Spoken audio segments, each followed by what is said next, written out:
Just as we rightly told you early in the morning, it's a special broadcast today, and that's exactly what we're starting. 10 a.m. West African time.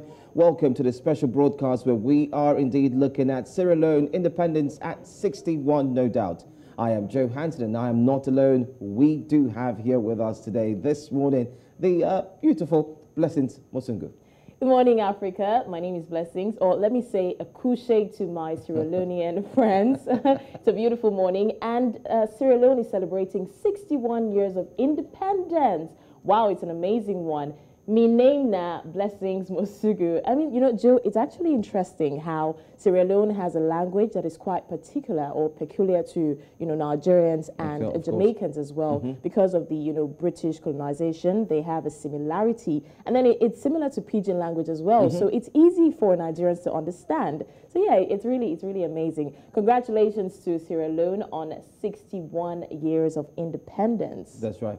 61 years of independence. That's exactly what we'll be taking a look at today. We will focus on the highs and the lows. Of course, we'll take a look at the political landscape of Sierra Leone, not forgetting to the economic benefits that they have got in the past few years. And Blessings, we're also going to look at the fact that this is a country that was ravaged with wars and internal things that might have, you know, crippled the economy entirely. They have been able to struggle back and forth to ensure that they can get back. But of course, we'll take a look at all of these challenges and much more. So do us a favor, stay with us. It is a special broadcast focusing on Sierra Leone at 61, and we will be doing justice to this coverage. So we want to do it with you. Why don't you stay with us? Let's go for a quick break. When we come back, we'll introduce our guest who joins us pretty soon. Plus, we'll take a look at what Sierra Leone is indeed doing at 61.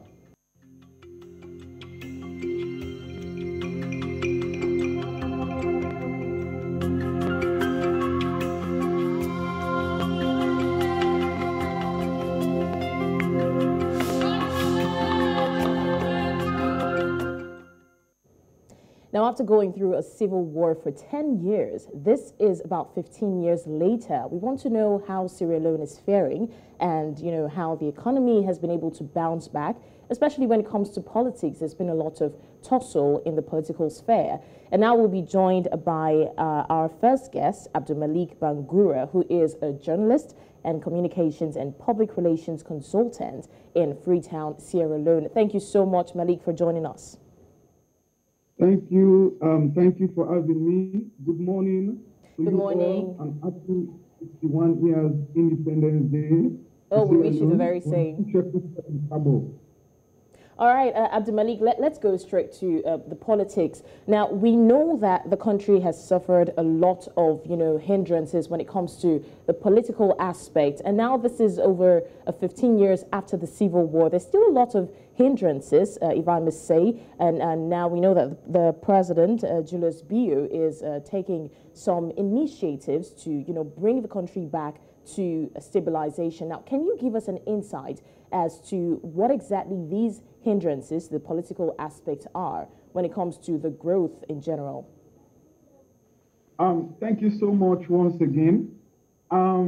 Before delving into the current administration in Sierra Leone, I think it will be very much fair for me to start first of all by looking at our political history in Sierra Leone since we acquired independence in 1961.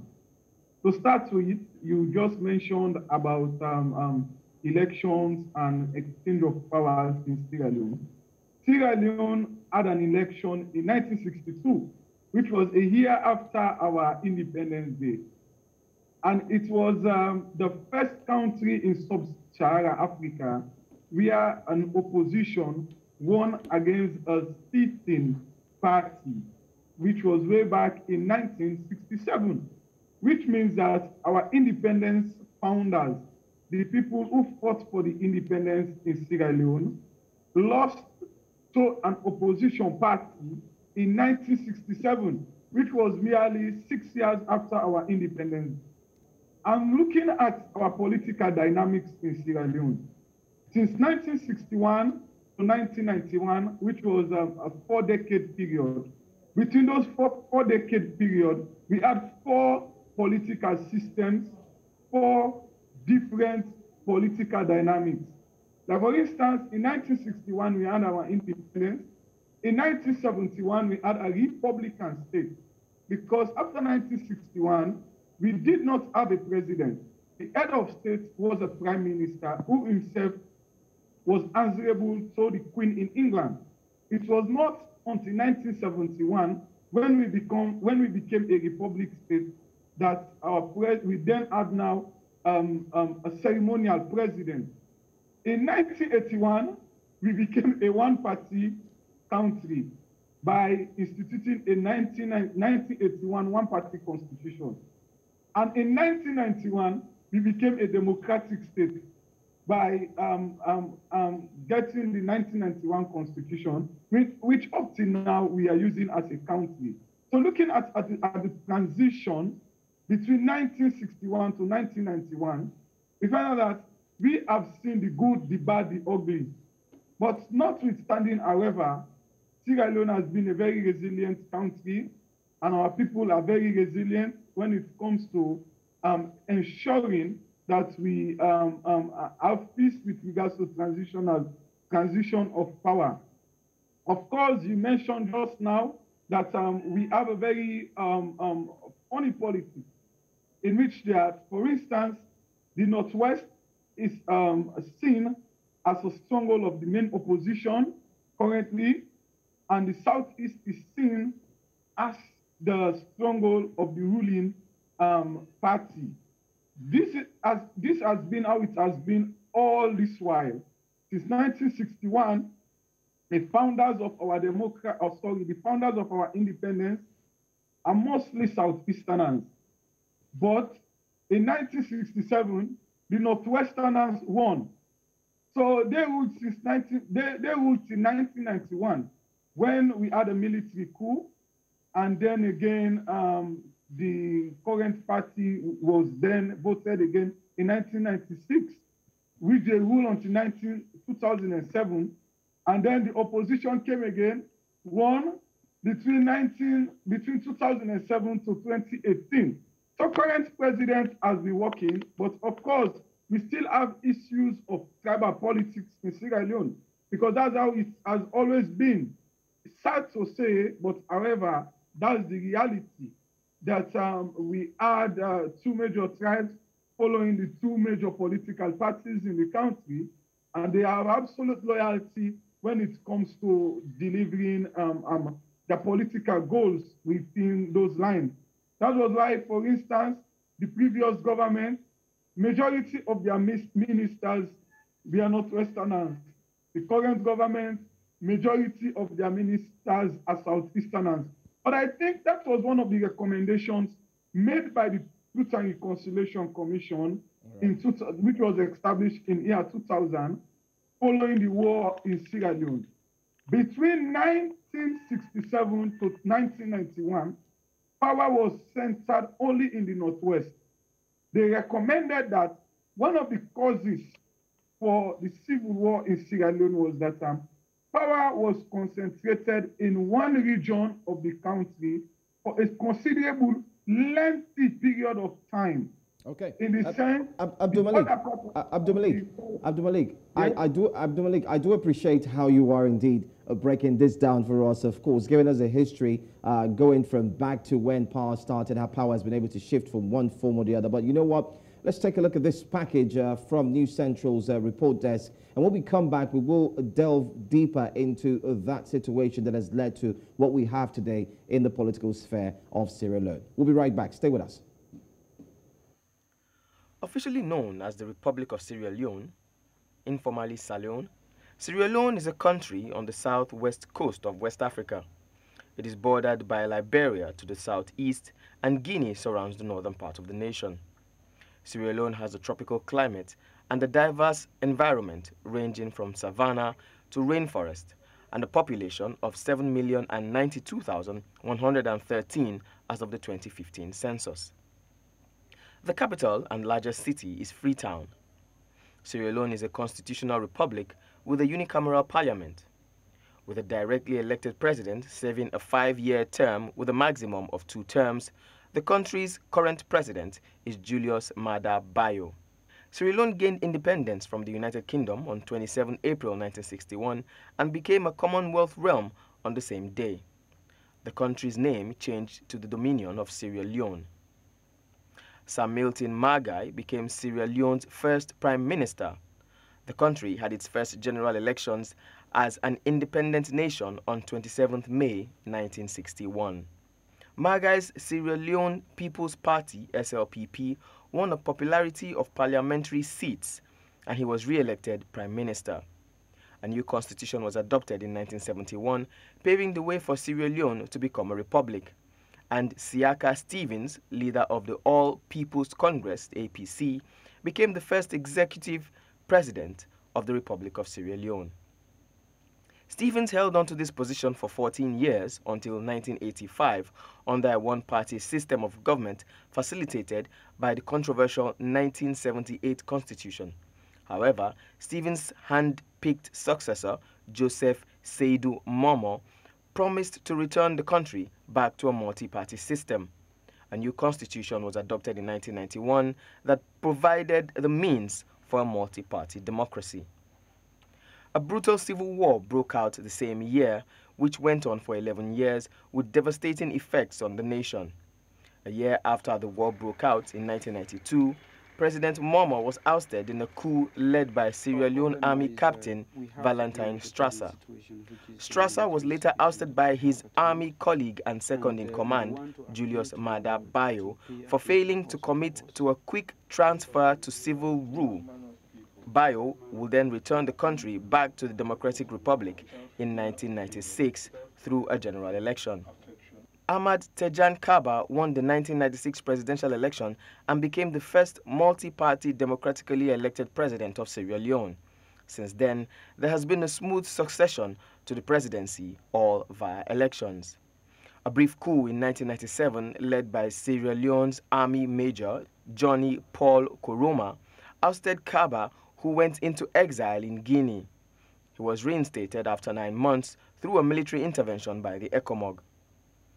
Kaba's presidency saw an end to the civil war in 2002, a focus on fostering national unity and reconciliation, trust in the government, peace and stability, the improvement in relations with many other countries, and a refounding of the Sierra Leone's armed forces with special assistance and training led by the government of the United Kingdom. Happy Independence Day, Sierra Leone.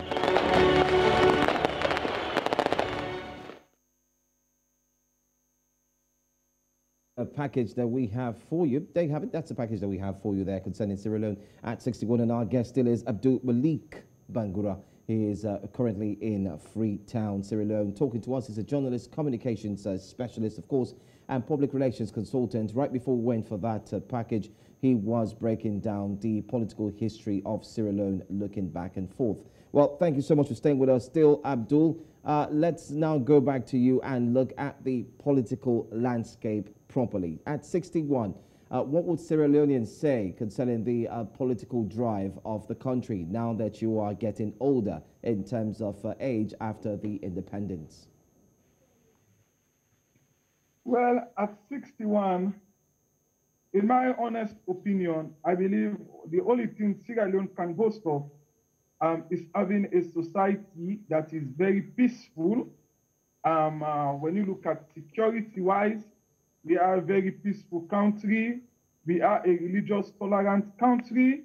We don't see confrontations between Muslims and Christians. We are a tribal tolerant country. We don't see a confrontation between the two major tribes, which are the Temenes and as well as the Mendes. We are a political tolerant country also because, like you rightfully said, we have had a smooth transition for about, I think, 2 or 3 times since multi-party democracy was installed in 1991. We've had 2 smooth transition of powers. So we believe we are a political tolerant country. But that notwithstanding, however, our political system in Sierra Leone is tribally and regionally polarized. But notwithstanding, however, also, it is a very peaceful country. We don't see, even in our elections, we've never had a post-election violence. We've never had anything. Because even about 2 or 3 years ago, if you guys could recall, we had a case of about 10 members of parliament from the opposition who were removed out of parliament, and 9 of these seats were awarded to the ruling party. Initially, after our 2018 general election, the main opposition had overwhelming majority in the House of Parliament. They had something like 68 seats, while the ruling government had about 49 seats. Through a court or through the judiciary, about 9 seats were removed from the main opposition and added over to the ruling party to give them a majority in the House. But we never had any serious fight. We never had a fight about that, despite the fact that most people felt that it was a very troubled judiciary. The decisions were very much, the decisions of the court was not in place, was really unconstitutional. People were challenging. And even quite recently, the European Union lashed at that decision, said it was very unfair to remove sitting members of parliament without going through due process. But our people in Sierra Leone are very peaceful. I don't know why, but probably it is because of the fact that our transitional justice after our civil war was very much and pretty much taken care of by the United Nations. Don't forget that after our civil war in Sierra Leone was the first country in the international world. It has never happened in the world where a Truth and Reconciliation Commission was set up together with a special court for Sierra Leone. We had a Truth and Reconciliation Commission where documents or testimonies were collected about the causes of our civil war. And at the same time, we had a special court for Sierra Leone where perpetrators of violence were being tried. And interestingly, it will surprise you also to note that Sierra Leone is the first country in the world in international criminal justice system where parties involved in the civil war, all the parties involved in the civil war, were indicted, tried, prosecuted, and sentenced. We had the rebels, the RAF trials. We had, like you played something about Johnny Pokoroma. Then we had the AFRC. We had the AFRC trial. And even people who fought on the side of the government were prosecuted in the special court for Sierra Leone. All right, Abdul Malik, before we go into that trial, you said something that really got me fascinated. Now, talking about the tribal polarization, right, we understand that there is something going on right now, which is the inquiry set up by the Julius Bio-led SLPP, that's the Sierra Leone People's Party, and he's trying to have an inquiry into a corruption practice, alleged corruption practice by the APC, that's the All People's Party, that ruled from 2007 to 2018, if I'm not mistaken. Now, he claims that this act is to fight corruption, because we know, like you said, corruption is a major challenge, a major cause for concern in Sierra Leone right now. But he says that his act is to fight corruption. But then the APC are saying that they are challenging the constitutional legality of his action, and they're also claiming that, like you said, that this whole thing has a tribal and partisan undertone to it. So what do we say about that? I'm sorry I would have let you go on, but we just need to tackle that issue of tribal polarization. So what is your take on that? Do you think it has a tribal undertone? Your question is perfectly in place. We are having this issue currently in Sierra Leone. When President Bio won in 2018, he set up a commission of inquiry. One of the major criticism of the commission of inquiry was that it was stated in the commission of inquiry constitutional instrument that the commission of inquiry was not bound by the current rules of evidence in court. But a commission of inquiry in Sierra Leone, statement of a commission of inquiry or probing of a commission of inquiry in Sierra Leone is tantamount or is equivalent to a judgment of the High Court of Sierra Leone. That's how it is. And that is why appeals against the Commission of Inquiry are made to the Court of Appeals, because the testimonies, or let me say the findings of the Commission of Inquiry, are like an High Court judgment. So we ask the Commission of Inquiry, several people or several persons were implicated, including people that are currently serving in the current President Bio government, whom at the time we are civil servants in Sierra Leone. Between 2007 to 2018, most of them served as civil servants. One of them is the current Minister of Finance, who is Dennis Bandi. The current Minister of Finance was the permanent secretary in the Ministry of Education. But the Ministry of Education at some point was referred to as the most corrupt ministry in Sierra Leone. The minister, who is now deceased, of blessed memory, was found guilty by the Commission of Inquiry, but the permanent secretary, who is the vault controller, who is the administrative head, who also was found, but he appealed that decision. The Court of Appeal squashed the finding against him, and immediately after that, he was announced Minister of Finance. So people were like, oh, probably the government wanted to give this man a political position. That was why his appeal was looked into. And at the same time, we have people whose appeal are still in the Court of Appeals, and up till now, their appeals proceedings have not started. But yet, we have someone who appealed. They looked at it as fast as possible. And the other day, he was appointed a minister. So the majority of the people in Sierra Leone are criticizing the judiciary for not speedily. Of course, they said, yeah, it is right to set up a commission of inquiry, but justice must be seen to address all concerns. There are people who have appealed against those commission of inquiry findings, who up to now their appeals have not been looked into. And yet there are people who have appealed, they looked at their appeal as fast as possible, and they get political appointments.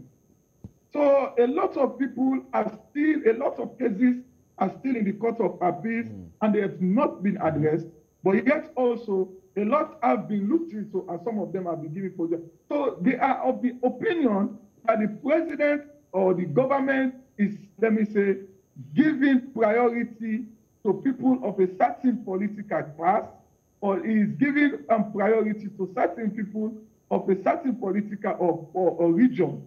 Whilst at the same time, others from other region or political parties are not being prioritized. Their cases are not being looked into by the judiciary.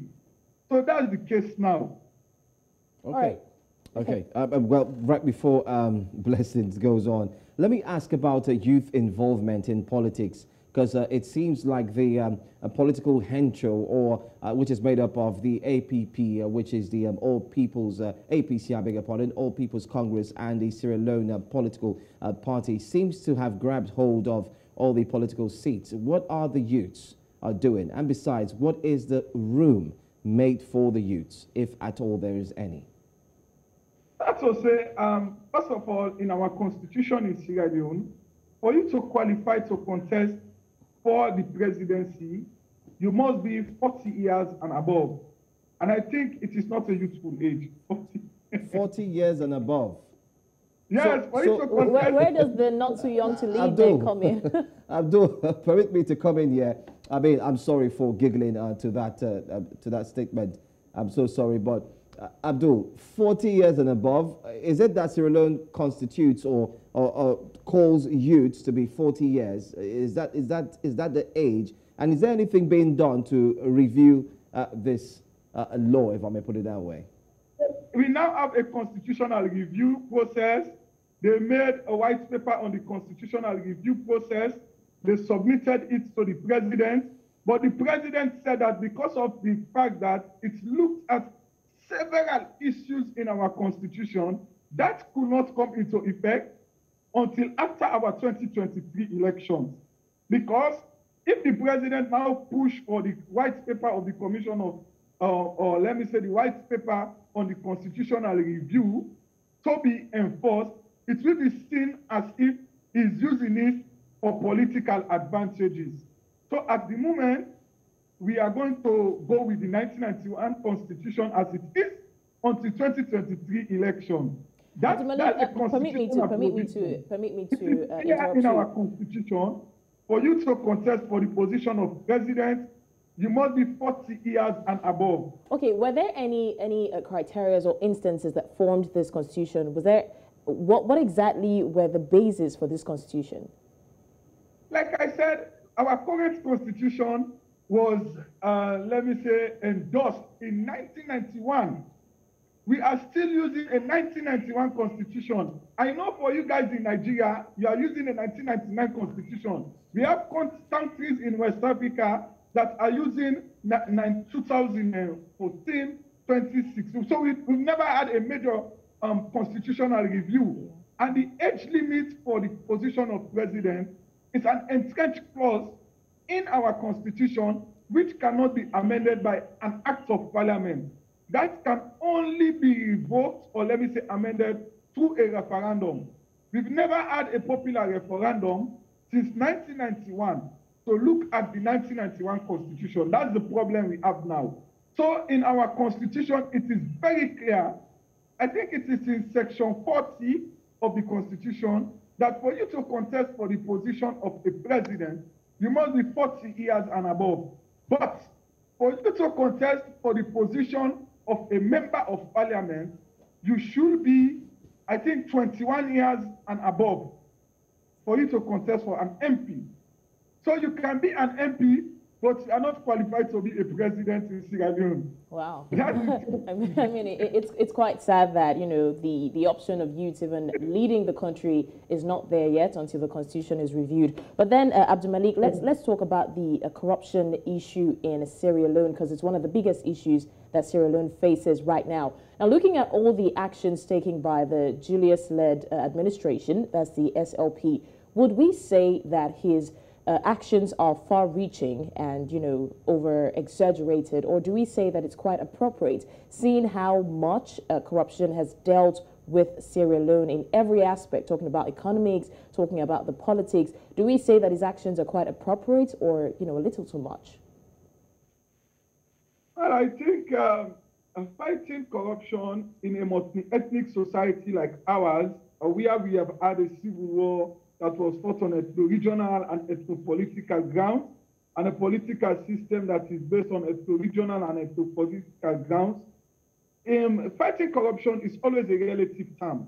When you ask members of the opposition, they said fighting corruption is a witch hunt something, that only members of the opposition and people who have served in government since 4 years ago are the ones that are being targeted.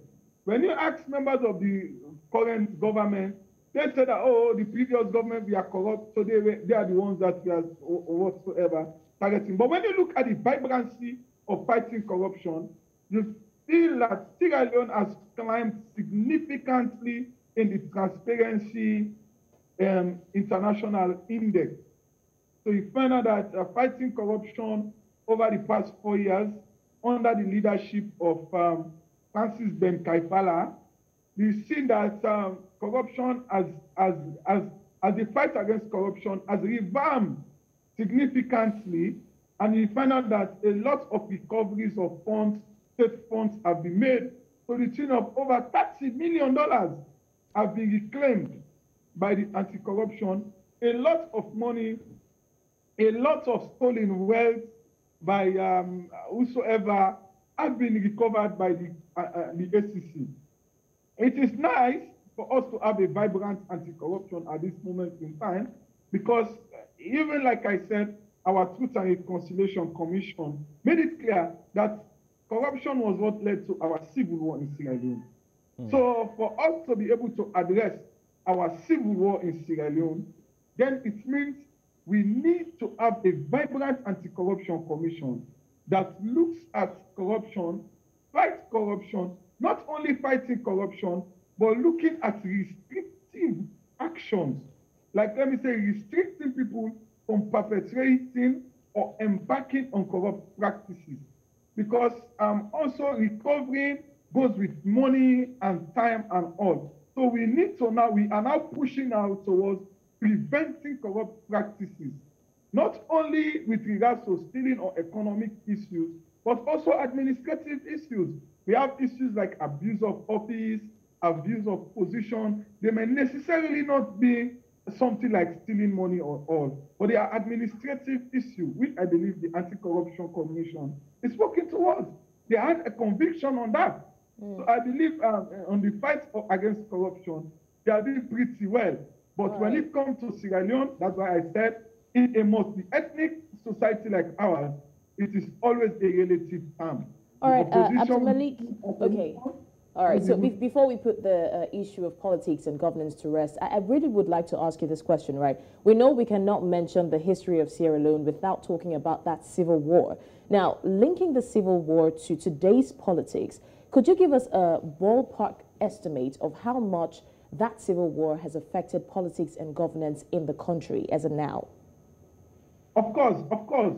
The civil war has affected our political dynamics in Sierra Leone, more significantly with the fact that, you know, when we are after our civil war, we had a special court for Sierra Leone. Over 80% of those that were indicted by the special court for Sierra Leone are from a particular region. And majority of the victims of our civil war are from a particular region. I don't want to make it clear here because as a communications person, I need to oppose sanctity. So it is very clear that majority of those that were indicted, the rebel war started from a deprived region. Like I told you that between 1968 to 1991, our politics was dominated by the Northwesterners. So you find out that the Southeast was where our rebel war started. And currently, the Northwest is a party, they have a party, the main opposition party, the Southeast as the ruling party. So it is still the same. Our politics is a continuation of our civil war, but now in another means. That is the simple way I will put it. That we are now having a civil war in Sierra Leone, but through politics. Our civil war is showing itself in our political system in Sierra Leone. But the only reason why we don't fight in Sierra Leone, which for me, I am also, I wrote my research paper in international criminal justice system. Why I believe we cannot fight in Sierra Leone is that Sierra Leone is the first country in the world where the special court or a war crimes trial was held in the society where the crimes were committed. The special court for Sierra Leone was based in Freetown. So most of the people in Sierra Leone saw international justice at first hand. So they cannot fight. They will never go to the bush because they feel if they go, they have seen justice. They've seen how Sierra Leoneans were tried, how they were humiliated, how they were sentenced, sent to Rwanda in prison. They've seen all of that. So we saw justice at first hand. So we cannot fight. But our civil war is actually reflecting itself in our political dynamics. Like I tell you, all the indictments in the special court for Sierra Leone, the Ali Kondowai, the Moinina Fofana, the Colonel Issa Sise, the Corporal Bori, all of their names, they are from a particular region, all the indictees. While most of the victims who testified, who were witnesses, are from a particular region. So it is those regions that have formed themselves into political parties. And for instance, there was a time our current president made appointment 14 political positions, all of them are from one region. So our politics is a continuation of our civil war. So that adds to the challenge, if you want to put it that way. If you want to look at it, Abdul Malik, that also adds to the challenge, of course, why the political space in Sierra Leone is indeed faced with different oppositions and problems. But Abdul Malik, let's look at one aspect as well. You did mention earlier on that post-election violence was nothing in existence, especially in the past few years in Sierra Leone, which shows that, like you said, one of the qualities that people enjoy in Sierra Leone is peace. Now, would you say that that peace that has been enjoyed by Sierra Leoneans is expected much in the next 5 years to come? And secondly, what are the people of Sierra Leone looking at? What changes are they hoping that will be made in the political space as we look forward to wrap up this conversation with you? Well, I believe Sierra Leone will continue to thrive in peace because one of the fundamental binding causes for our peace or the benchmark for our peace is not in politics. The benchmark for our peace in Sierra Leone is something we actually don't discuss as a nation. The benchmark of our peace in Sierra Leone is in our religious tolerance. That is why when we had our civil war in Sierra Leone, the religious leader, through the Interreligious Council, they were the ones who fought for us to have peace in Sierra Leone. They served as moral guarantors. They went to the rebel, talked to the rebel, bring them to the table, ensure that peace agreements were signed. They are the religious leaders. Our peace in Sierra Leone is anchored on our religious tolerance. Of course, I believe there will be, it is my honest opinion, I may be wrong, but it is my honest opinion, being a practicing journalist in Sierra Leone for God knows when, and as a PR consultant, I believe Sierra Leone is in the pathway for peace. We may have disagreements, obviously, we may have disagreements, we may turn ourselves in parliament, we may walk out of parliament, we may protest in parliament, we may protest. Of course, we've never had many major protests in the streets of Britain. We may do all of those, but we will still uphold our peace. That I am really certain about. All right. But changes which people are really looking forward to. Okay, Abdul Malik, permit me to cut in here. Now, looking at your profile, a journalist, communications specialist, of course, in the field of public relations. Let's leave that political discussion a little bit aside and move to the nature of business that you do, which is being a public affairs consultant, which means that you also delve into a little bit of business, be it pocket size or at large. Now, how would you refer to the business that has been done or businesses that are being carried out in Sierra Leone? Has it attracted a lot of FDIs, foreign direct investments? And you being a consultant, would you say that Sierra Leone is indeed green for business? I think Sierra Leone is ready for business. It's a virgin country. We have several minerals. And in fact, we are still having a lot of investors coming in. We've and just quite recently, we had the country taking over the largest mining concession, iron ore mining concession in the country. We've also had another iron ore industry or company coming in, which is Marampa Mine. We've had a lot of companies coming in, investing in several minerals in Sierra Leone. We also have a company that is about to take over the Black Johnson, so a shipping industry, to convert it. And we are now having an expansion of our airport. We now having another phase of our airport. We've also now just yesterday, the president launched the expansion of our reserve, fuel reserve, because we had issue of fuel shortages as a result of the current war in Ukraine. Now the president has launched the expansion of the jetty for our fuel reserve in Sierra Leone. So we find out that it also creates an enabling space for investors in fuel. The mining, now we are now having a review of the Mining Development Act in Sierra Leone. All right, Abdul Malik, let's talk a little about the effect of the COVID-19 pandemic as well as the Ebola virus that broke out in 2014.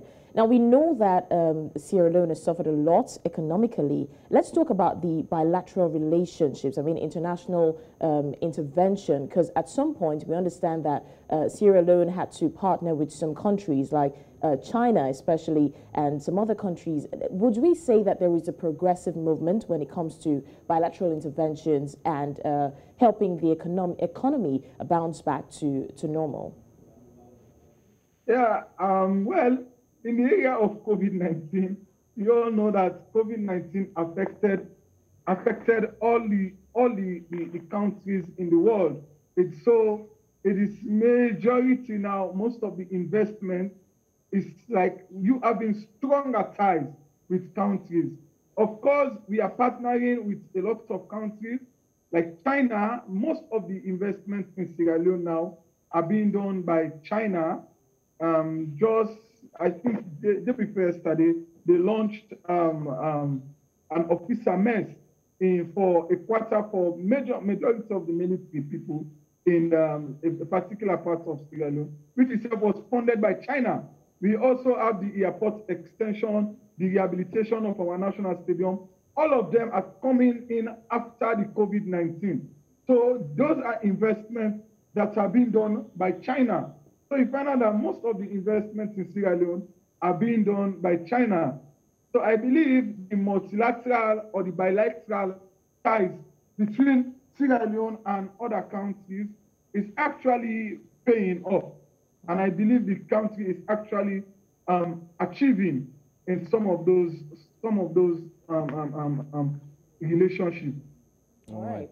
Well, some of those relationships you say, well, Abdul Malik, you've spoken so well. You've taken us through the topography, if I put it that way, of the political sphere in Sierra Leone, looking at the achievements thus far, the challenges also as well, and much more. But let's take this package that we also have concerning Sierra Leone at 61. Since independence from the United Kingdom in 1961, Sierra Leone has been ruled by a small urban elite that seemed more interested in its own enrichment than in the welfare of the population. Distribution of wealth has been extremely uneven, just as education and basic social services are poor. After attaining independence, the economy spiraled downward as official revenue from the diamond and iron ore industries dropped. The dire economic situation exacerbated the feeling of hopelessness and lack of opportunity among the youth, which in turn paved the way for their significant recruitment into the Revolutionary United Front, RUF. RUF, supported by the National Patriotic Front of Liberia (NPFL), initiated the violence in 1991 and soon became known for its savage methods of terrorizing the civilian population. During the first year of the war, the RUF took control of large swaths of territories in eastern and southern Sierra Leone, which were rich in alluvial diamonds. The government's ineffective response to the RUF and the disruptions in government's diamond production precipitated a military coup d'etat in April 1992. By the end of 1993, the Sierra Leone Army SLA had succeeded in pushing the RUF rebels back to the Liberian border, but the RUF recovered and fighting continued. The people are starving, no food. We can't even go out and get food. You go to the neighbor side, gunshots. Everywhere people go around. So even I'm going around looking for food. A frenzy of violence leading to instability both internally and regionally prompted the involvement of the Economic Community of West African States, ECOWAS. In July 1999, a peace accord between the rebels and the government was finally signed in Lome. In October same year, the UN Security Council authorized United Nations Mission in Sierra Leone, UNAMSI. UNAMSI was mandated to cooperate with the government of Sierra Leone and other parties to implement the Lome Peace Agreement and initiate peace-building measures such as helping to restore law and order. Through improved coordination, a more robust mandate, and a more obliging rebel force, UNAMSI began to function significantly better in 2001. In January 2002, it had deployed throughout the whole country, and President Ahmed Tejan Kaber officially declared Sierra Leone at peace. The international community has invested billions of US dollars to end the civil war and move the country towards peace. The UK, the UN mission in Sierra Leone, the World Bank, and the International Monetary Fund (IMF) continue to commit time and resources, but they cannot stay forever. Many are questioning the government's commitment and capacity to address the long list of internal challenges ranging from security concerns, and economic recovery through implementation of a broad spectrum of institutional reforms. One thing seems sure: the longer the issues are left unaddressed, the harder it will be to keep the peace process on track. Also worrisome are the troubles across Sierra Leone's borders, especially in unsettled and violent Liberia. Ni Omoni, News Central. There you have it, a beautiful package put together by Ni Omoni from News Central about the security of Sierra Leone. We still have our guest, Abdul Malik Bangura, who is a journalist as well as a communications and public relations consultant in Freetown, Sierra Leone. Thank you so much, Malik, for still staying with us. Thank you. All right, Abdul Malik, now we've tackled the issue of politics and governance, and let's look at security. Right, now, we understand that there was a civil war, and then we want to know, after the civil war, I mean, this day Sierra Leone, they've tagged it relatively safe. I mean, when you ask every average Sierra Leonean, they'll say, well, it's relatively safe. But what do we say? Do we say that there is safety, or do we say there's still some issues of concern when it comes to the issue of security? I honestly feel that Sierra Leone is safe. That is why even recent reports on the most secured countries in West, I think Sierra Leone is the second most safest country in West Africa, or the second safest country in West Africa. Because, like I told you, I earlier on mentioned that when our civil war was fought, a lot of people saw justice. And another issue again that I believe is very much important towards our peace in Sierra Leone is that, unlike other countries in Africa, Sierra Leone, there is this hope that you can win an election through the ballot. That is why you find out that we've had transition upon transition from this party to this party, from this party to this party.